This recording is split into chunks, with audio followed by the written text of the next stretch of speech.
Hi எல்லாருக்கும் வணக்கம். இன்றைக்கி நம்ம பார்க்க போகிறது எப்படி ஒரு ஃபேப்ரிக் குந்தன் ஜுவல்லரி பண்ணுறது அப்படிங்கிறத பார்க்கலாம். இதுக்கு தேவையான எல்லா பொருட்களையும் நான் டிஸ்கிரிப்ஷனில் மென்ஷன் பண்ணியிருக்கேன், மறக்காமல் செக் பண்ணிக்கோங்க. நம்ம ஃபஸ்ட்டு ஒரு லாரியல் வந்து க்ரியேட் பண்ண போகிறோம். அதுக்கு வந்துட்டு ஒரு ஃபியூஸ் வயரு, அப்புறம் சீட் பீடு, அப்புறம் ஒரு ஒயிட் பேர்ல் இது வந்து தேவை. இதில் நான் இந்த வீடியோவில் எப்படி காமிச்சிருக்கணும் அதே மாதிரியே இந்த லாரியலுக்கு ஃபஸ்ட்டு ட்விஸ்ட் ஃபியூஸ் வயரை அந்த பேர்லை சுற்றி வந்து ட்விஸ்ட் பண்ணிக்கோங்க. அதுக்கப்புறம் நம்ம ஒரு செயின் பேர்ல் செயின் லிங்கை வந்து நம்ம இதோட அட்டாச் பண்ணுறோம். இது மாதிரி ஒரு சைடு இயரிங்காக 5ம் இன்னொரு சைடு இயரிங்காக 5, டோட்டல் நீங்கள் 10 வந்து ரெடி பண்ணி வச்சுக்கோங்க. அதுக்கப்புறம் நம்ம யூஸ் பண்ண போகிறது ஒரு கார்ட்போர்டு. அந்த கார்ட்போர்டில் எழுத்துலாம் இருக்கிறதுனால நான் என்ன பண்ண போகிறேன்னா 2 வாட்டி வந்து நம்ம ஃபேப்ரிக்கை வந்து பேஸ்ட் பண்ண போகிறோம். ஸோ ஃபஸ்ட் டைம் வந்து டேரெக்டாக வந்து அந்த கார்ட்போர்ட்லேயே பேஸ்ட் பண்ணிவிட்டு அந்த என்ன ஷேப் இருக்கோ, நம்ம முன்னாடி அந்த கார்ட்போர்டு என்ன ஷேப் இருக்கோ அதுக்கேற்ற மாதிரி நம்ம கட் பண்ணி எடுத்துக்கிறோம்.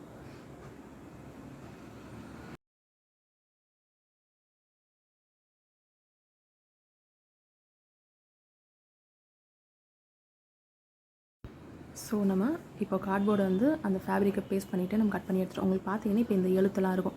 ஃபஸ்ட்டு நான் ஒரு லைட் கலரும் அதுக்கப்புறம் டார்க் கலரும் கொடுக்குறேன். இப்போ நான் டார்க் க்ரீன் வந்து யூஸ் பண்ண போகிறேன். இப்போது இந்த க்ரீன் நம்ம வந்து பேஸ்ட் பண்ணும்போது பார்த்தீங்கன்னா பேக் சைடில் வந்து ஃபேப்ரிக் க்ளூவை வந்து அப்ளை பண்ணணும். ஃப்ரண்ட் சைடில் அப்ளை பண்ணோன்னா முன்னாடி வந்து திட்டு கருப்பு அந்த மாதிரிலாம் தெரிய ஆரம்பிச்சிடும். ஸோ அதனால் ஃப்ரண்ட்டில் நம்ம அப்ளை பண்ணக்கூடாது. அதுக்கு பதிலாக நம்ம பேக்கில் அப்ளை பண்ணிவிட்டு எல்லா கார்னர்ஸ் எட்ஜ் எல்லாத்தையுமே வந்துட்டு நல்லா அழகாக நீங்கள் வந்து கொஞ்சம் இழுத்து மடித்து விட்டுட்டிங்கன்னா சூப்பராக நம்மளுக்கு வந்து ஒரு ஃபினிஷிங் இருக்கிற மாதிரி ஒரு 2 ஃபேப்ரிக் வந்து கார்ட்போர்டில் ரெடி ஆகிடும். ஸோ இதுக்கப்புறம் நம்ம யூஸ் பண்ணுற போகிறது பார்த்தீங்க அப்படின்னா நான் வந்து குந்தன் வந்து பேஸ்ட் பண்ண போகிறேன். குந்தன் பேஸ்ட் பண்ணுறதுக்காக நான் வந்து ஒரு ஸ்மால் சைஸ் சின்ன ரவுண்ட் குந்தன், அதுக்கப்புறம் வந்துட்டு ஒரு ஐ ஷேப்பில் இருக்கிற இன்னொரு குந்தன் வந்து எடுத்துக்க போகிறேன்.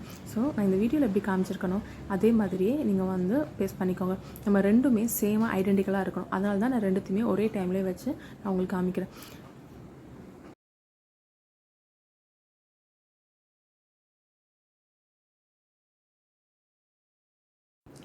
எப்பயுமே நம்ம ஃபேப்ரிக் ஜுவல்லரி பண்ணும்போது பார்த்திங்கன்னா ஹேண்ட்ஸை வந்து நம்ம க்ளீனாக வச்சுக்கணும். அப்போ தான் நம்ம வந்துட்டு க்ளூ இல்லாட்டி எதாவது அழுக்கு இருந்தால் அந்த ஃபேப்ரிக்கில் வந்து படாமல் இருக்கும். இப்போ ஃபேப்ரிக் ஜுவல்லரியாக இருந்தாலும் நம்ம வந்து கார்ட்போர்டு யூஸ் பண்ணுறோம். ஸோ நம்ம இதால் வாஷ்லாம் பண்ண முடியாது. அதனால் நம்ம எப்பயுமே வந்து கார்ட்போர்டை அதுக்கப்புறம் துணி எல்லாத்தையும் தனியாக ரெடியாக எடுத்து வச்சுக்கிட்டு அதுக்கப்புறம் பேஸ்ட் பண்ணுறது க்ளூ பார்ட்டை மட்டும் தனியாக பண்ணிவிட்டு அதுக்கப்புறம் கையை க்ளீன் பண்ணி வந்துட்டு நம்ம மிச்சத்தை வந்து நம்ம கண்டினியூ பண்ணலாம். ஸோ இப்போ நீங்கள் ஒரு பிஸ்னஸ் பண்ணுறீங்கன்னா நீங்கள் என்னென்ன மாதிரியான கட் அவுட்ஸ் வேணுமோ எல்லாமே ரெடி பண்ணி வச்சுட்டு நீங்கள் பண்ணிங்கன்னா தனித்தனி செட்டாக ஸ்டெப் 1 ஸ்டெப் 2ன்னு பண்ணிங்கன்னா உங்களுக்கு ஈஸியாக இருக்கும். இப்போ வந்து இயரிங்கோட ஃப்ரண்ட் சைடு வந்து நம்மளுக்கு ரெடி ஆகிடுச்சு. இப்போ நம்ம பேக் சைடுக்காக ஐபினை வந்து பேஸ்ட் பண்ண போகிறோம். அப்போ தான் நம்ம அந்த பேர்ல் லிங்க் செயினை வந்து ஆட் பண்ண முடியும். ஸோ நான் இதுக்கு E6000ங்கிற க்ளூவை வந்து யூஸ் பண்ணுறேன். பர்டிகுலராக ஏன் இந்த க்ளூவை யூஸ் பண்ணுறேன்னா இது கொஞ்சம் சீக்கிரமாக காஞ்சிடும், அதனால் நான் இதை யூஸ் பண்ணுறேன். ஸோ 5 ஐபினை வந்து கீழேயும் அதுக்கப்புறம் மேலே 2 ஐபினையும் நான் வந்து பேஸ்ட் பண்ணுறேன். அதே மாதிரி இன்னொரு இயரிங்க்கும் 2 ஐபின் அதுக்கப்புறம் வந்துட்டு ஹியருக்கு போடுற ஹூக் மாதிரி ரெடி பண்ணிவிட்டு அதையும் நம்ம வந்து பேஸ்ட் பண்ண போகிறோம்.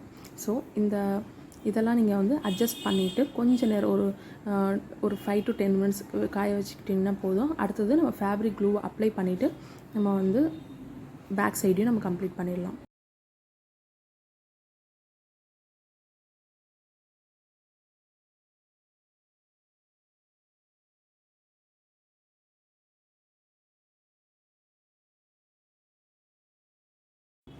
நம்ம இயரிங்க்கு வந்துட்டு ஸ்டட் போஸ்ட் யூஸ் பண்ணாமல் நம்ம வந்து டேரெக்டாக ஒரு ஐபினியே வந்து பெண்ட் பண்ணிவிட்டு ஒரு பென்சில் இல்லாட்டி பெனில் வந்து யூஸ் பண்ணி பெண்ட் பண்ணிவிட்டு அதை வந்து டேரெக்டாக அந்த இயரிங்கோட பேக் சைடில் வந்து நம்ம பேஸ்ட் பண்ண போகிறோம். அப்போ நம்மளுக்கு வந்து இன்னும் ஃபினிஷிங் பார்த்தா இன்னும் கொஞ்சம் நல்லாயிருக்கும். உங்களுக்கு எப்படி பிடிக்குதோ நீங்கள் அது மாதிரி பண்ணிக்கோங்க. உங்களுக்கு இந்த வீடியோ வந்து பிடிச்சிருந்தா உங்களுக்கு யூஸ்ஃபுல்லாக இருந்தால் கமெண்ட்டில் வந்து யூஸ்ஃபுல் அப்படின்னு சொல்லிவிட்டு நீங்கள் டைப் பண்ணுங்கள்.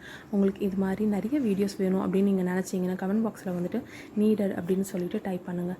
சரி வாங்க, நெக்ஸ்ட்டு நம்ம என்ன பண்ண போகிறோன்னா ஃபேப்ரிக்கை வந்து ஒரு கேன்வாஸில் வந்துட்டு பேஸ்ட் பண்ணிவிட்டு நம்ம அதை வந்து அந்த இயரிங்கோட பேக் சைடோட அட்டாச் பண்ண போகிறோம். ஏன் இந்த மாதிரி நான் பண்ணுறேன் டேரெக்டாக ஃபேப்ரிக் அப்ளை பண்ணல அப்படின்னா நம்ம வந்து ஐபின் வந்து போச்சிருக்கோம். ஸோ ஒரு மாதிரி அது தனியாக தெரியாமல் இருக்கும். நம்ம இதை வந்து யூஸ் பண்ணோன்னா கேன்வாஸ் வந்துட்டு கொஞ்சம் அடர்த்தியாக இருக்கும்.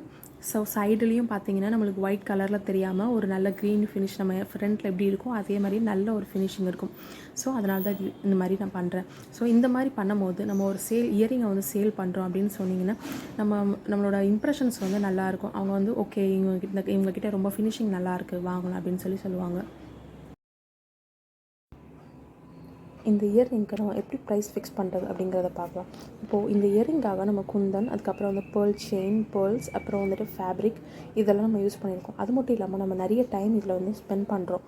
ஸோ நீங்கள் உங்களோட பொருள் விற்கிறத வந்து ரொம்ப கம்மியாக விலை எடை போடாமல் நீங்கள் வந்து கரெக்டான ரேட்டுக்கு வந்து நீங்கள் விற்கணும். ஏன்னா உங்களோட டைமும் ரொம்ப வேல்யூபிள். ஸோ இந்த இயரிங்கோட ப்ரைஸ் வந்து நீங்கள் 350 450 ரேஞ்ச் வரைக்கும் நீங்கள் வந்து சேல் பண்ணலாம்.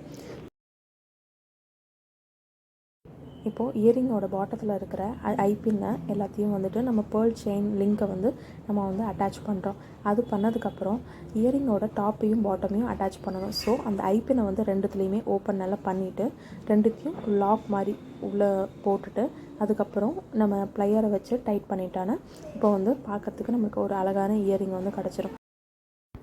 என்னோடய வீடியோவை இப்போ தான் நீங்கள் ஃபஸ்ட் டைம் பார்க்குறீங்க அப்படின்னா மறக்காமல் லைக் பண்ணிவிட்டு என்னோடய சேனலுக்கு சப்ஸ்கிரைப் பண்ணிக்கோங்க. அப்போ தான் என்னோடய ஃப்யூச்சரில் வர எல்லா வீடியோஸோட அப்டேட்ஸும் உங்களுக்கு கிடைக்கும்.